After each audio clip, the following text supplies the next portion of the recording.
friends, I'm Rajneesh Kumar. I'm working as an assistant professor in NIT Institute, Greater Noida. Okay, so I'm here to deliver or discuss the concept of structure of benzene. Okay, how the benzene looks like, so what is the structure of benzene actually is, and the evidence, synthetic as well as analytical evidence for the support of different structure of the benzene. So, we will talk all these topic, we will discuss all these topics in this the present lecture. Okay. So, we will start now.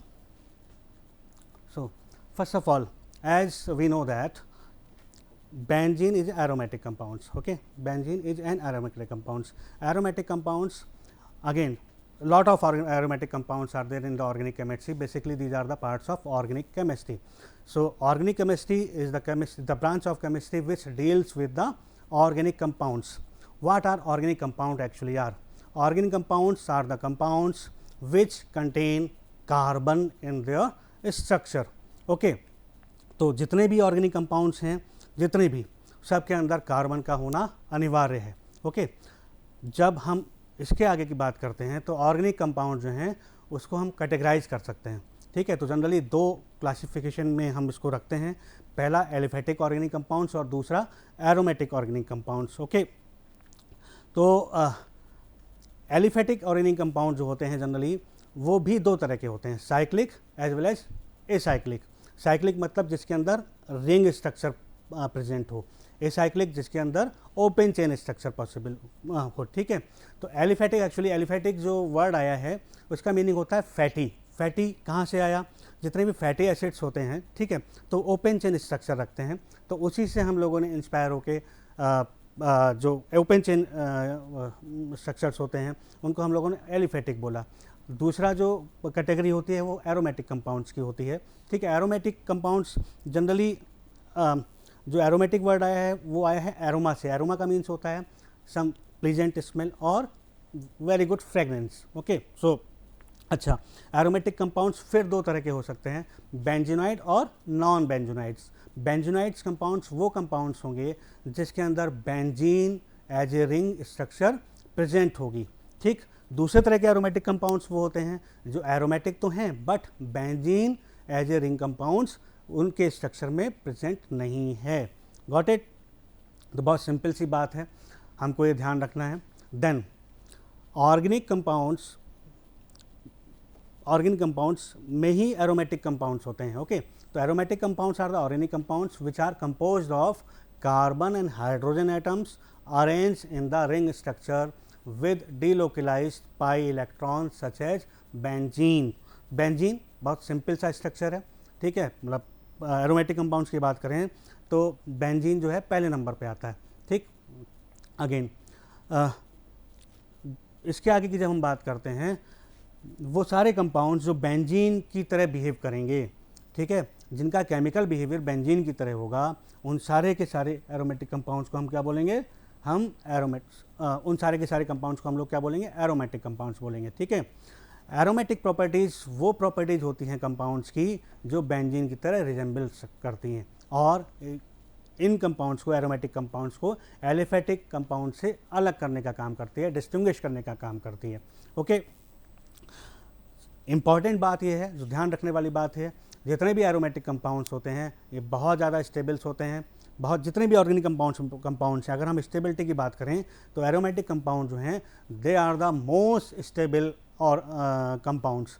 जितने भी बाकी जो बचता है alkene, alkyne जिसकी भी बात करेंगे, इनके स्टेबिलिटी का कोई तोड़ नहीं है. ये सबसे ज़्यादा स्टेबल कंपाउंड्स होते हैं. ओके. नाउ अब हम जब एरोमेटिक कंपाउंड्स स्टार्ट कर दिया है तो हमने कहा एरोमेटिक कंपाउंड्स जनरली बेंजीन जो कंपाउंड्स में बेंजीन होता है बेंजोनाइट स्ट्रक्चर रखते हैं. तो बेंजीन जो है इसका एक तरह से पेरेंट मॉलिक्यूल कह लीजिए, पेरेंट कंपाउंड कह लीजिए. तो हम बेंजीन के बारे में पढ़ना शुरू करते हैं. ठीक है कि नहीं. तो वर्ड जो बेंजीन था वो जो यूरोपियन परफ्यूमर्स थे, यूरोपियन फार्मासिस्ट थे, वो इस वर्ड से बहुत पहले से परिचित थे. ठीक है. जनरली ये वर्ड जो है एक शब्द होता है, एक रेजिन होता है, गम बेंजोइन, उससे डिराइव हुआ. ठीक है. गम बेंजोइन क्या है एक्चुअली? ये रेजिन है जैसे मैंने आपको बताया, और इसको बेंजामिन बोलते थे। स्पेलिंग में ध्यान रखने वाली बात होती है, BENJAMIN, बेंजामिन बोला जाता था उस समय। किसके समय में? 16वीं सेंचुरी के समय की बात हो रही है, जब यूरोपियन फार्मासिस्ट और परफ्यूमर इसको जानते थे, वो बेंजामिन के नाम से जानते थे। ठीक है, ये एक्चुअली होता क्या था? It was an acidic material which was derive from the benzoin by the sublimation reaction. Okay, and it was named flowers of benzoin और बेंजोइक एसिड। ठीक है, तो बहुत पहले से इसके बारे में जानकारी थी लोगों को, यूरोप के लोगों को। ठीक है, उसके बाद एक साइंटिस्ट आए जिनका नाम था माइकल फैराडे। ठीक है, उन्होंने 1825 में सबसे पहले इसको प्योरेस्ट फॉर्म में आइसोलेट किया। ठीक है, कहाँ से आइसोलेट किया इन्होंने ऑयली रेसिड्यू जो कि डिराइव किया था एल्यूमिनेटिंग गैस से। एल्यूमिनेटिंग गैस एक्चुअली क्या होती हैं? ये कंबस्टिव गैस का मिक्सचर होता है, प्राइमरली मीथेन और हाइड्रोजन की बात करते हैं। ठीक है, और कहाँ से मिलता है ये बहुत सिंपल रिएक्शंस होती हैं, कोल के पायरोलिसिस से मिलता है। ठीक है, पायरोलिटिक रिएक्शंस होती हैं उससे मिलता है। सिंपल कार्बोलेशन अगर आप कर दीजिए तब भी हमको ये मिल जाएगा। ठीक है, तो इसीलिए बिकॉज ये कोल के से प्राप्त होता था, इसीलिए इसका नाम जो है हमने बाई कार्बोरेट ऑफ हाइड्रोजन इसको कहा गया। क्लियर है? देन इसके बाद की अगर हम बात करें तो 1834 में एक साइंटिस्ट थे इल्हार्ड मिसचेरलिस। ठीक है, उन्होंने ये कहा कि जो बेंजीन का फार्मूला होगा वो C6H6 होगा। मतलब उन्होंने बेंजीन के मॉलिक्यूलर फार्मूले को इस्टेब्लिश किया, उन्होंने वो दिया।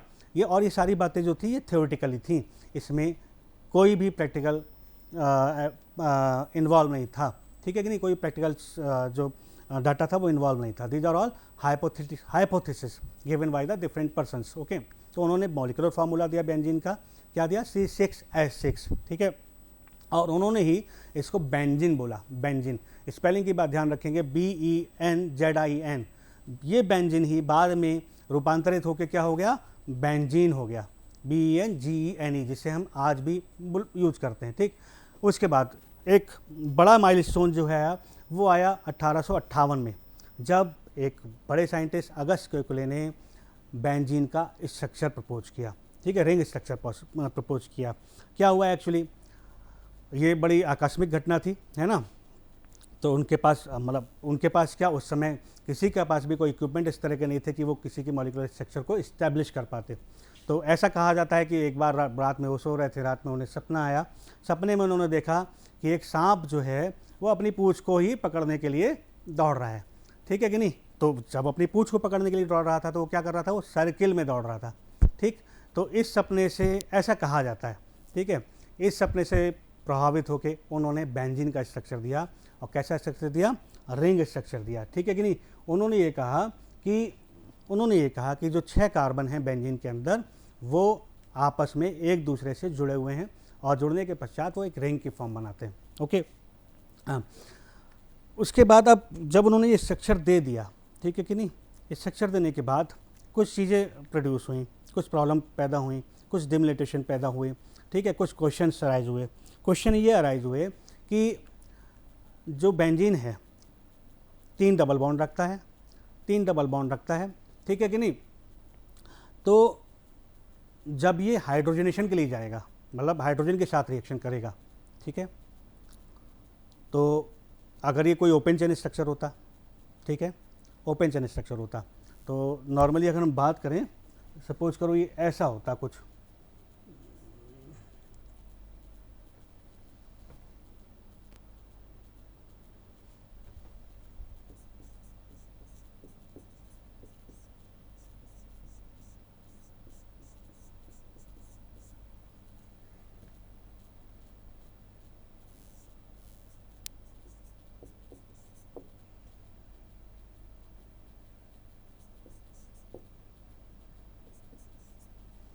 सपोज करिए कुछ ऐसा होता। ये पॉसिबल था?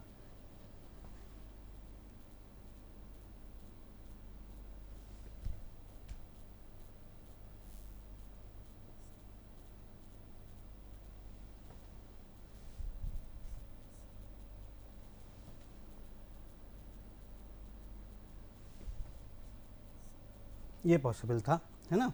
ये ऐसा होता। तो हम देख रहे हैं इसके अंदर क्या है, 4 डबल बॉन्ड प्रेजेंट हैं। 4 डबल बॉन्ड प्रेजेंट हैं, मतलब एल्कीन तो है ये, है ना। अगर हम सपोज करते हैं कि भाई जो कैलकुलस साहब ने कहा कि रिंग स्ट्रक्चर है ये नहीं होता, तो अगर ओपन चेन स्ट्रक्चर होता तो किस तरह की चीज़ें पॉसिबल होती। 6 कार्बन होते और इसके अंदर देखिए 1 2 3 4 5, ठीक है, और एक हाइड्रोजन कहीं कमी है जिसको हम लोग कहीं लगाएंगे, 2 3 4 5 6, ठीक है, कुछ इस तरह का स्ट्रक्चर होता है।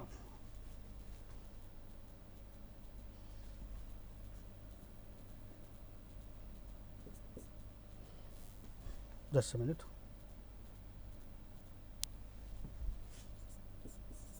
इस तरह का होता। तो 4 डबल बॉन्ड हैं, 4 डबल बॉन्ड का मतलब होता कि कम से कम ये इसको 8 हाइड्रोजन कंज्यूम करने चाहिए थे, ठीक है कि नहीं। 8 हाइड्रोजन मतलब 4 मोल ऑफ हाइड्रोजन के कंज्यूम करने चाहिए थे, 8 हाइड्रोजन एटम कंज्यूम करने चाहिए थे हाइड्रोजनेशन की रिएक्शन में, ओके। लेकिन जब हम प्रैक्टिकली करके देखते हैं तो ऐसा होता नहीं है, ठीक है। ये कितने कितने एटम करता है, ये टोटल 6 एटम ऑफ हाइड्रोजन के कंज्यूम करता है, ठीक है, जब हम इसका हाइड्रोजनेशन करते हैं तो, ठीक है। तो यहाँ पर कुछ क्वेश्चन पैदा हुए कि भैया वास्तव में ऐसे ऐसे होता है। तो उसमें हमने देखा कि साहब जो बेंजीन के अंदर बॉन्ड्स हैं, ठीक है, बॉन्ड्स वैसे तो 3 डबल बॉन्ड हम दिखा रहे हैं, लेकिन बेंजीन के अंदर जो बॉन्ड्स होते हैं एक्चुअली वो सारे के सारे एक ही लेंथ रखते हैं। बॉन्ड लेंथ इनकी सेम होती है, कितनी होती है, 1.39 एंगस्ट्रॉम के आसपास, ठीक है कि नहीं, 1.39 एंगस्ट्रॉम के आसपास होती है। जबकि हमें ये पता है कि सिंगल बॉन्ड की बॉन्ड स्ट्रेंथ कितनी है, बॉन्ड लेंथ कितनी है, 1.54 एंगस्ट्रॉम, डबल बॉन्ड की कितनी है, 1.34 के आसपास, ठीक है। तो जो बेंजीन के अंदर डबल बॉन्ड प्रेजेंट हैं उनकी जो बॉन्ड लेंथ है वो कहीं ना कहीं डबल बॉन्ड और सिंगल लेंथ के बीच में लाई करती है। अच्छा, इसके आगे एक बात शुरू करने से पहले हम ये बात देखते हैं कि स्ट्रक्चर ऑफ बेंजीन जो है 3 तरह से रिप्रेजेंट किया जा सकता है। पहले वाला जो हुआ वो केकुलस स्ट्रक्चर की बात हो गई, ठीक है, केकुलस स्ट्रक्चर की बात हो गई। दूसरा, और अगर हम केमिकल स्ट्रक्चर दिखाएंगे तो इस तरह से दिखाएंगे, और तीसरा अगर रेजोनेंस हम इसके अंदर दिखाना है तो हम इस तरह से हम इसको दिखा सकते हैं, okay. Now so all the carbon to carbon bonds in benzenes are equivalent, जैसे हमने आपको बताया सारे के सारे 3 डबल बॉन्ड्स हैं, ठीक है कि नहीं, और 3 सिंगल बॉन्ड हैं, ठीक। लेकिन सारे कार्बन के कार्बन क्या हैं, इक्विवेलेंट हैं, ठीक। दूसरा, अब कैसा हो रहा है, इसीलिए हमने अभी कहा था कि सिंगल बॉन्ड की बॉन्ड लेंथ कितनी है, 1.54, डबल बॉन्ड की कितनी है, 1.34, जो बेंजीन के जो कार्बन कार्बन जो बॉन्ड लेंथ है सारे कार्बन के बीच की वो कितनी है, 1.39 एंगस्ट्रॉम, और ये सेम है सारे कार्बन के बीच में एक ही जैसी है। The molecule is unusually stable, ठीक है। तो ये पॉइंट बहुत इंपॉर्टेंट है, बेंजीन का जो मॉलिक्यूल है ये बहुत ज़्यादा स्टेबल होता है, बहुत ज़्यादा स्टेबल होता है, ठीक है। और जनरली इसको एक हेक्सागन के फॉर्म में हम लोग दिखाते हैं जिसके अंदर एक सर्किल बना हुआ है, लाइक दिस, यू कैन सी, इस तरह से हम इसको रिप्रेजेंट करते हैं, ओके। जो अंदर वाला सर्किल है वो वास्तव में क्या बात कह रहा है, वो कह रहा है जो अंदर 3 डबल बॉन्ड वाले इलेक्ट्रॉन्स हैं, पाई इलेक्ट्रॉन्स हैं, वो 6 के 6 कार्बन द्वारा शेयर किए जा रहे हैं। मतलब वो क्या हैं, दे आर डीलोकलाइजिंग इलेक्ट्रॉन्स, ठीक है, they are spread out over all the carbon atoms, okay. So you can see here resonance occur, these double bond can move from here to here, this can move there and this can move there. So delocalization of the pi bonds or double bonds occur in the benzene and we are getting the hybrid structure of the benzene, okay. Now अब अगर हम बात करें इसकी थोड़ी सी और अंदर जाते हैं हम लोग, ठीक है। तो हम देखते हैं, हमने जब केमिकल स्ट्रक्चर दिखाया था तो हमने उसमें दिखाया था कि जो हेक्सागन में कार्बन लगे हुए हैं हर कार्बन के साथ एक हाइड्रोजन अटैच है, तो टोटल 6 कार्बन हो गए which is bonded to the 6 hydrogen atom, मतलब ईच कार्बन एटम है single bondly bonded with the hydrogen atom, okay. Any other atom और group of atom substituted for the hydrogen atom must be shown bonded to the particular corner of the hexagon। अगर हम benzene की किसी reaction की बात करें, benzene वैसे क्या करती है, आगे बात करेंगे इस बारे में, लेकिन हम यहाँ पे बताते हैं इलेक्ट्रोफिलिक सब्स्टिट्यूशन रिएक्शन देती हैं, फिर प्रेफर्ड रिएक्शन जो होती हैं इसके वो इलेक्ट्रोफिलिक सब्स्टिट्यूशन रिएक्शंस होती हैं, ठीक है। तो अगर हम सब्स्टिट्यूट कराना चाहते हैं तो एक हाइड्रोजन हटा के हम दूसरा कोई ग्रुप या आइटम सब्स्टिट्यूट करा सकते हैं, ठीक है। The 6 bond lengths are identical and they are 1.5 bond and their length is 1.3 1.39 angstrom which is just lying between the length of single bond and the double bond. जो मैंने आपको बताया, सिंगल बॉन्ड की बॉन्ड लेंथ कितनी है 1.54 angstrom के आसपास है, और डबल बॉन्ड की कितनी है 1.39 एंगस्ट्रॉम के पास है। ठीक, तो बेंजीन के अंदर जो बॉन्ड प्रेजेंट है उनकी बॉन्ड लेंथ किसके पास है, वो है 1.34 के आसपास। दिस इज डबल बॉन्ड की कितनी है 1.34, और बेंजीन के अंदर जो बॉन्ड प्रेजेंट है, कार्बन कार्बन बॉन्ड प्रेजेंट है, उनकी कितनी है 1.39 एंगस्ट्रॉम। ठीक है, तो ये लाई करती है सिंगल बॉन्ड और डबल बॉन्ड के बीच में। क्लियर है? नाउ अब थोड़ा और हम इसकी विस्तार से बात करते हैं। तो बेंजीन क्या होता है वास्तव में? Benzene is a planar molecule. ठीक है, प्लेनर मॉलिक्यूल होता है। ठीक, क्यों होता है प्लेनर? ये because all the 6 carbon atom which is benzene having, ये क्या है, ये sp2 हाइब्रिडाइज होते हैं। ठीक है, sp2 हाइब्रिडाइज का मतलब समझते हैं, हाइब्रिडाइजेशन आप लोगों ने पहले पढ़ा होगा इंटरमीडिएट के अंदर। तो मैं आपको दोबारा से एक बार बताता हूँ, कोशिश करता हूँ बताने की। सपोज क्या करिए, कार्बन में 6 इलेक्ट्रॉन्स होते हैं। इलेक्ट्रॉन की कॉन्फ़िगरेशन देखेंगे तो हम कैसे बताएंगे? हम बताएंगे 1s2 2s2 2p2। ठीक है कि नहीं? अगर हम ऑर्बिटल के फॉर्म में देखते हैं तो इस तरह से आता है।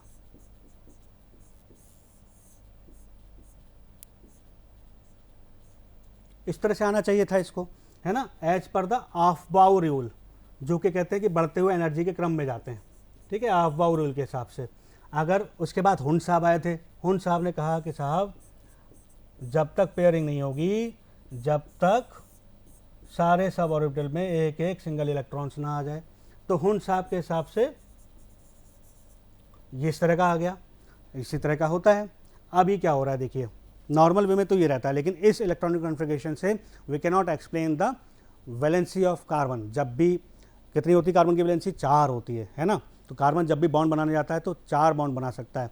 तो as per the definition from this structure carbon can form only 2 bonds. तो हम करते क्या हैं, हाँ, एक नई हाइपोथेसिस आई, इसमें हमने कहा कि जब कार्बन बॉन्ड बनाने जाता है तो वो एक्साइटेड स्टेट में चला जाता है। उसमें क्या होता है, उसमें 2s2 से एक और इलेक्ट्रॉन उठकर जो हमारे पास वैकेंट p ऑर्बिटल होता है उसमें चला जाता है, और सबकी स्पिन जो होती है वो सेम होती है। All electrons in 2s and 2p orbitals are having same spin. Okay, so now you can see that there are 4 unpaired electrons in the outermost orbital of the of the carbon, so it can form total 4 bond. Okay, so अब जब ये 4 electron हो गए, unpaired हो गए, तो हम कह रहे हैं कार्बन जो है बेंजीन के अंदर वाला जो कार्बन 6 कार्बन है वो सारे के सारे sp2 हाइब्रिडाइज है। sp2 हाइब्रिडाइज कार्बन का मतलब हुआ एक ऑर्बिटल 2 p ऑर्बिटल के साथ हाइब्रिडाइजेशन करेगा। ठीक है, तो here you can C I am again writing 1s2, यहाँ पे 2s1 हो गया एक्साइटेड स्टेट के बाद, और ये हमको इस तरह से ये मिल गया। ठीक है, 1s2 2s1 हो गया अब, ठीक है, और 2p3 हो गया हाइब्रिडाइजेशन के बाद। अभी कह रहे हैं हम sp2 है मतलब एक s 2p के साथ यहाँ पर हाइब्रिडाइजेशन करेगा, और हमको 3 इक्वल एनर्जी के सेम शेप के sp2 हाइब्रिडाइज ऑर्बिटल मिल जाएंगे। क्लियर है कि नहीं? तो बेंजीन के अंदर जो कार्बन है वो sp2 हाइब्रिडाइज कार्बन होता है, और हमें पता है, हमें क्या पता है, हमें ये पता है अगर हमें हाइब्रिडाइजेशन पता हो किसी चीज़ का, अगर हमें हाइब्रिडाइजेशन किसी का पता हो तो हम उसका शेप जो है वो प्रेडिक्ट कर सकते हैं। ठीक है, तो जहाँ पर भी sp2 हाइब्रिडाइजेशन होगा उस मॉलिक्यूल का शेप होगा ट्राइगोनल प्लेनर। ठीक है, बहुत इंपॉर्टेंट पॉइंट है। The every molecule which is having sp2 hybridize carbon और any other molecule which is sp2 hybridize is always in the state of trigonal planar. तो बेंजीन में हम कह रहे हैं कि सारे कार्बन एक जैसे हैं, ठीक है कि नहीं, सारे कार्बन एक जैसे हैं, और ये sp2 हाइब्रिडाइज कार्बन है।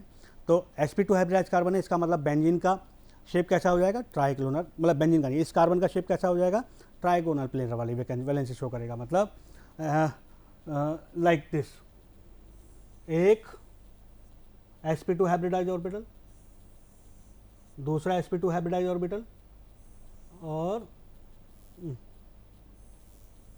तीसरा sp2 हाइब्रिडाइज ऑर्बिटल, एक कार्बन हो गया ये, क्लियर है कि नहीं। ऐसे ही हम बनाएंगे दूसरा कार्बन, यहाँ पर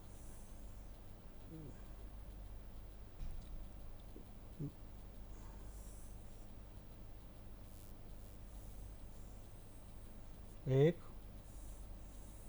दो, तीन, ऐसे ही एक, दो, तीन, ऐसे तीन आ जाएगा तो एक रिंग की फॉर्म में बनते चले जाएंगे, ठीक है कि नहीं। और ये तीनों क्या है, sp2 है, एक sp2 हाइब्रिडाइज ऑर्बिटल, दूसरा, तीसरा, मैं आपको यहाँ पे बना दे रहा हूँ, और एक, दो, और ये तीसरा बाहर जा रहा है, फिर एक कार्बन, दो कार्बन, तीन कार्बन, चार कार्बन, एक हुआ हमारा ये पांचवा, और यहाँ पर हमारा छठा, थोड़ा सा शेप हमारा बढ़ा गया है, तो एक, दो और तीन, इस तरह से रिंग बन जाती है। और ये जो बाहर वाले निकले हुए रहते हैं, मतलब अब देखिए आप, तीन sp2 हाइब्रिडाइज ऑर्बिटल थे इस कार्बन के पास, एक, दो, तीन, इसमें से दो sp2 हाइब्रिडाइज ऑर्बिटल जो एडजेसेंट कार्बन हैं उनके sp2 हाइब्रिडाइज ऑर्बिटल के साथ ओवरलैपिंग कर ले रहे हैं, ओवरलैपिंग कर ले रहे हैं, तो कौन सा बॉन्ड बनाएंगे, लीनियर ओवरलैपिंग हो रही है, ठीक है, लीनियर ओवरलैपिंग हो रही है, मतलब ये सिग्मा बॉन्ड बनाएंगे, गॉट इट। अच्छा, दो तो यूटिलाइज हो गए, कितने बचे, हर कार्बन के पास एक एक sp2 हाइब्रिडाइज ऑर्बिटल बच गया। ये क्या करता है, ये s orbital of the hydrogen के साथ ओवरलैप करता है और ये सिग्मा बॉन्ड बना लेता है। तो टोटल कितने बॉन्ड बने, 6 कार्बन कार्बन के बीच में बॉन्ड बने और 6 कार्बन और हाइड्रोजन के बीच में बॉन्ड बने, गॉट इट। अच्छा, कार्बन कार्बन के बीच में जो बॉन्ड बन रहा है उसका बॉन्ड एंगल एस, चूंकि sp2 हाइब्रिडाइजेशन है तो हम जानते हैं, हमने पढ़ा हुआ है पहले भी इंटरमीडिएट में, कितना होगा बॉन्ड एंगल, 120 डिग्री होगा। और जो CH बॉन्ड बन रहा है, CH बॉन्ड का और CC बॉन्ड का भी बॉन्ड एंगल कितना होगा, 120 डिग्री होगा। अगेन एक दूसरा डायग्राम मैंने आपको यहाँ पे रखा है। तो जब हमने कहा कि साहब प्लेनर होता है बेंजीन का मॉलिक्यूल, तो where you can see this is black, ये ब्लैक वाली जो आपको रिंग दिख रही है बीच वाली, है ना, ब्लैक वाली, ये प्लेन में, एक ही प्लेन में है, मतलब 2D स्ट्रक्चर शो होगा इसका। और इसके ऊपर जो है एक ब्लू रिंग है, नीचे भी एक ब्लू रिंग है। ये क्या है एक्चुअली, सिग्मा बॉन्ड बन गए, एक ही प्लेन में बने, ठीक है। अब हम एक चीज़ भूल गए, एक वहाँ पे p ऑर्बिटल बचा रह जाता था, एक s ऑर्बिटल दो p ऑर्बिटल के साथ हाइब्रिडाइजेशन करता था, लेकिन एक p ऑर्बिटल बचा रह जाता था। वो p ऑर्बिटल कहाँ आएगा, वो p ऑर्बिटल ये है, ये, और ये क्या है, this is perpendicular to the plane of benzene, ठीक है, ये ध्यान रखने वाली बात है। इसके अंदर भी एक इलेक्ट्रॉन रहता है। नाउ अब हम चलते हैं कि ये सब जो हमने बातें की कि बेंजीन का स्ट्रक्चर ऐसा होता है, 3 डबल बॉन्ड होते हैं, कॉन्जुगेशन में रहते हैं या फिर डिलोकलाइजेशन में रहते हैं, और sp2 हाइब्रिडाइजेशन होता है, 6 कार्बन कार्बन बॉन्ड होते हैं और 6 कार्बन हाइड्रोजन बॉन्ड होते हैं, ठीक है। तो ये इसको प्रूफ कैसे करें, क्योंकि केकुले साहब ने उस समय हाइपोथेसिस थी that there was nothing practical, तो हमको कुछ एविडेंस जुटाने पड़े। तो एविडेंस को हमने दो उसमें रखा, कौन कौन सा था। पहले चीज़ हमने कहा कि हम एनालिटिकल एविडेंस देखते हैं, ठीक है, the first thing we go for analytical evidence, ठीक।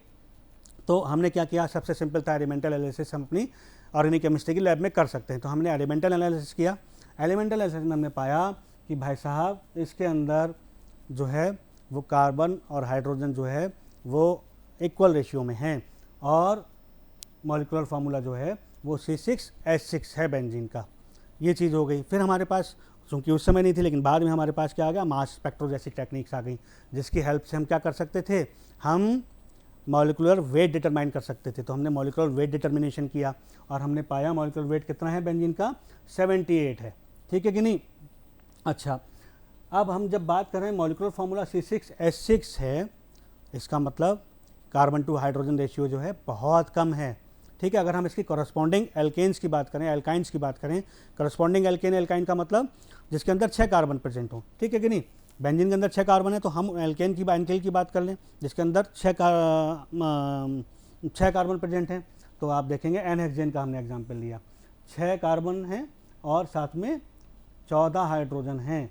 N hexane which has the molecular formula C6H14। Clear है कि नहीं? तो उससे अगर कंपेरिजन करेंगे तो हम देखेंगे benzene is a highly unsaturated compounds, ठीक है, highly unsaturated compounds. Molecular formula of the benzene does not show any resemblance with the corresponding alkane, alkenes or the alkynes. Okay, now so those were the analytical evidence. फिर we can also prove the structure of benzene with the help of certain chemical reaction. जैसे अगर हम alkene की बात करें, alkene की, तो alkene क्या होती हैं? डबल बॉन्ड्स होती हैं, डबल बॉन्ड्स रखते हैं वो लोग, because alkenes are having double bonds, तो they are easily give the addition reaction. Okay, तो बेंजीन के अंदर भी 3 डबल बॉन्ड हैं, तो like alkene it should also give the addition reaction, but dramatically benzene will never go for the addition reaction in normal conditions. Okay, so as you can see that benzene acid की presence में water molecule का addition नहीं करता। Again benzene bromine water के साथ भी reaction नहीं करता। ब्रोमीन कैसा होता है? ब्राउन, येलोइश ब्राउन कलर का होता है। अगर बेंजीन इसके साथ रिएक्शन करता तो यहाँ पर जो प्रोडक्ट बनता वो येलोइश ब्राउन कलर का नहीं बनता, तो जबकि हम देखते हैं कि प्रोडक्ट जो बनता है येलोइश ब्राउन कलर का ही रहता है। अगेन इसका मतलब ब्रोमीन के साथ इसकी रिएक्शन नहीं हुई।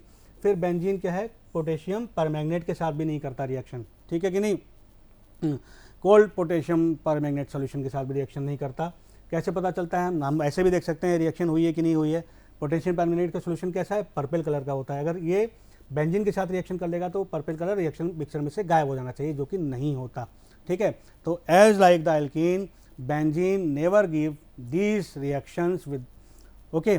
सो हम कह सकते हैं कि साहब ये एल्कीन की तरह बिहेव नहीं कर रहा है। एल्कीन की तरह बिहेव नहीं कर रहा है, इसका मतलब ये स्ट्रेट चेन मॉलिक्यूल नहीं है। क्लियर है? नाउ स्ट्रेट चेन मॉलिक्यूल नहीं है तो कैसा है? साइक्लिक स्ट्रक्चर है इसका, है ना। साइक्लिक मतलब रिंग की फॉर्म में है। वो हमने कैसे पता लगाया? हमने क्या किया? सब्स्टिट्यूशन रिएक्शन के लिए चले गए, ठीक। We will go for the substitution reaction in the benzene ring. तो हमने मोनो सब्स्टिट्यूशन कराया सबसे पहले। मोनो सब्स्टिट्यूशन मतलब कोई एक सब्स्टिट्यूट को हम लोगों ने बेंजीन रिंग के ऊपर सब्स्टिट्यूट करके देखा, ठीक है। अब चूंकि कार्बन तो सारे इक्विवेलेंट हैं बेंजीन के, है ना, तो benzene reacted with the bromine in presence of FeBr3, मतलब जो ब्रोमीन बिना किसी कैटलिस्ट के एडिशन रिएक्शन के थ्रू नहीं जुड़ पा रहा था बेंजीन के साथ, अब in the presence of FeBr3 जो कि क्या है? It is acting as a Lewis acid. तो लुईस एसिड के प्रेजेंस में it can easily form the monobromobenzene. Okay, monobromobenzene मिल गई। अब मोनो सब्स्टिट्यूटेड बेंजीन तो हमको मिल गई, लेकिन एक ही तरह की मिलेगी, मतलब ऐसा नहीं है कि भाई अब इस कार्बन पे आ गई तो दूसरे कार्बन पे आ गई, ठीक है।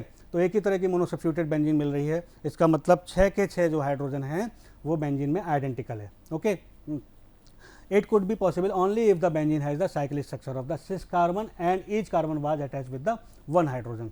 Now बेंजीन, अब हम क्या गए? डाई सब्स्टिट्यूशन के लिए चले गए नेक्स्ट स्टेप में। तो benzene is 3 isomeric di substituted product, point to be noted, ठीक है। डाई सब्स्टिट्यूशन के लिए गए तो हमको 3 तरह के आइसोमर्स मिल सकते हैं वहाँ पर डाई सब्स्टिट्यूटेड प्रोडक्ट के।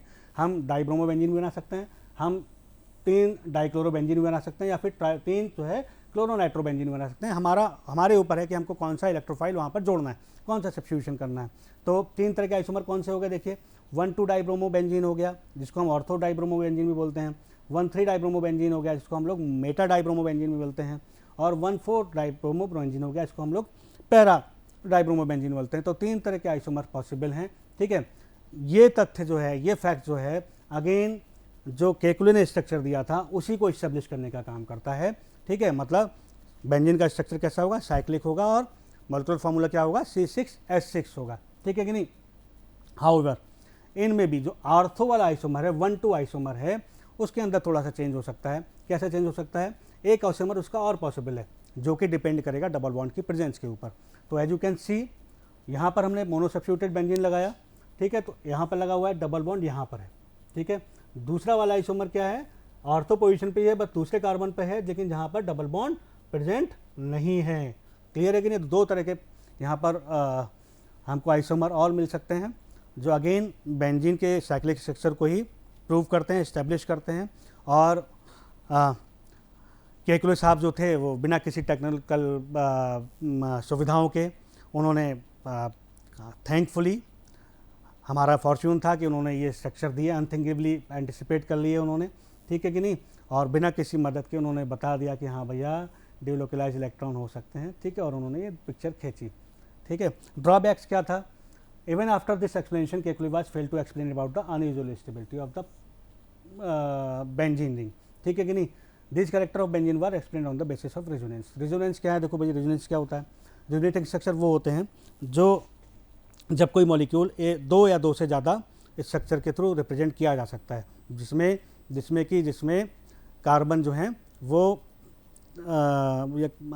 कार्बन या फिर जो भी एटम मौजूद हैं वो अपना पोजीशन नहीं बदलते, ठीक है। तो यहाँ पर बेंजीन के दो रेजोनेटिंग स्ट्रक्चर पॉसिबल हो सकते हैं, 1 और 2, ठीक है। देखिए दोनों में रेजोनेटिव डबल बॉन्ड का पोजीशन जो है अलग अलग है। तीसरे इसको हम बोलते हैं रेजोनेटिंग स्ट्रक्चर 1, इसको हम बोलते हैं रेजोनेटिंग स्ट्रक्चर 2, और तीसरे वाले को हम बोलते हैं resonating hybrid. Okay, so again जो है स्टेबिलिटी ऑफ बेंजीन जो है वो इसकी हीट ऑफ हाइड्रोजनेशन के थ्रू भी समझी जा सकती है, इसको हम रेजोनेंस एनर्जी भी बोलते हैं या फिर हीट ऑफ कंबशन भी बोलते हैं। तो साइक्लोहेक्सेन की अगर हम बात करेंगे तो थ्योरेटिकली इसकी जो हीट ऑफ हाइड्रोजनेशन होती है वो 28.6 कैलोरी होती है, जो कि साइक्लोहेक्साडाइन के अंदर दुगनी हो जाती है, 55.4 किलो कैलोरी हो जाती है। तो इस हिसाब से बेंजीन जो कि हेक्साट्राइन है उसकी तिगुनी हो जानी चाहिए, मतलब 85.8 किलो कैलोरी के अलावा होनी चाहिए थे, लेकिन ऐसा होता नहीं है। बेंजीन की जो एक्चुअल हीट ऑफ हाइड्रोजनेशन होती है वो 36 कैलोरी कम होती है, 49.8 कैलोरी होती है। तो अगेन इट विल प्रूव कि बेंजीन जो है बहुत ज़्यादा स्टेबल मॉलिक्यूल होता है। अभी तक हम लोग यहाँ तक पढ़ा। नेक्स्ट जब लेक्चर हम पढ़ेंगे तो हम मॉलिक्यूलर ऑर्बिटल पिक्चर की बात करेंगे। So thank you all.